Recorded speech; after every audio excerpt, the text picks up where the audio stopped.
Hello foodies, ఎలా ఉన్నారు అందరూ? I'm Kavitha. I'm also foodie. ఇవాల్టి రెసిపీ టేస్టీగా హెల్తీగా మిరియాల రసం చేస్తున్నాను. ఇప్పుడున్న క్లైమేట్కి ఇలా మిరియాల చారు ప్రిపేర్ చేసుకొని అన్నంలో కానీ తింటే చాలా హెల్తీ అండి. అలాగే ఈ క్లైమేట్లో చాలామందికి గొంతు బొంగురుపోతూ ఉంటుంది. ఇలా మిరియాలతో రసం చేసుకొని తాగినా లేదంటే అన్నంలో వేసుకొని తిన్నా కూడా చాలా అంటే చాలా రిలీఫ్ ఇస్తుందండి.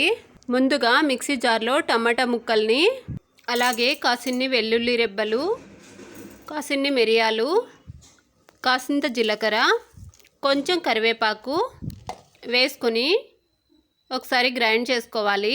ఇలా గ్రైండ్ అయిన తర్వాత కాసింత చింతపండుని వాష్ చేసుకొని కాసేపు నానబెట్టుకోవాలి వాటర్ వేసుకొని.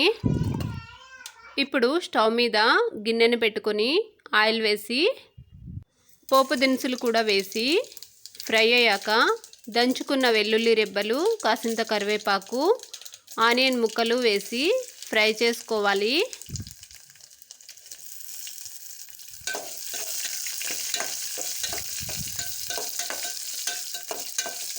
ఇలా స్టవ్ని సిమ్లో ఉంచి కాసేపు ఫ్రై అయ్యాక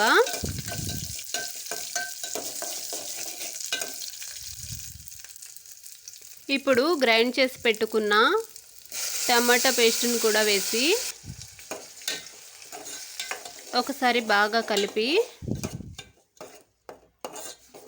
పచ్చి వాసన పోయేంత వరకు ఉడికించుకోవాలి. ఇప్పుడు అందులోకి కాసింత పసుపు, కాసింత కారం వేసి ఇంకొకసారి బాగా కలిపి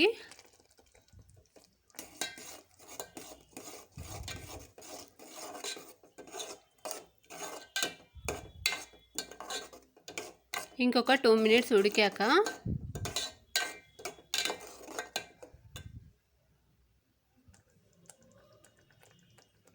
ఇప్పుడు అందులోకి మిక్సీ జార్లోనే కాసిన్ని నీళ్లు వేసి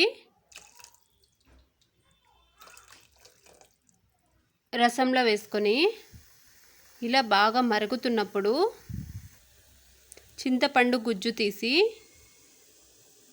వాటి రసాన్ని కూడా వేయాలి. అలాగే సరిపడా సాల్ట్ వేసుకొని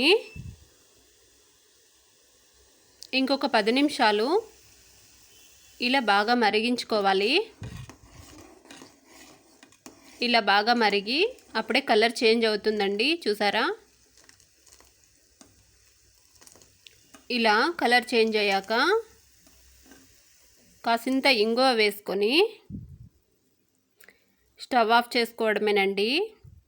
అంతేనండి, ఈజీగా టేస్టీగా హెల్తీగా మిరియాల చారు ఇలా ప్రిపేర్ చేసేయచ్చు. టేస్ట్ కూడా చాలా అంటే చాలా బాగుంటుందండి. మీరు కూడా ఈసారి ఇలా ప్రిపేర్ చేసి ఎలా వచ్చిందనేది కామెంట్ చేయండి. అలాగే నచ్చితే మాత్రం లైక్ అండ్ సబ్స్క్రైబ్.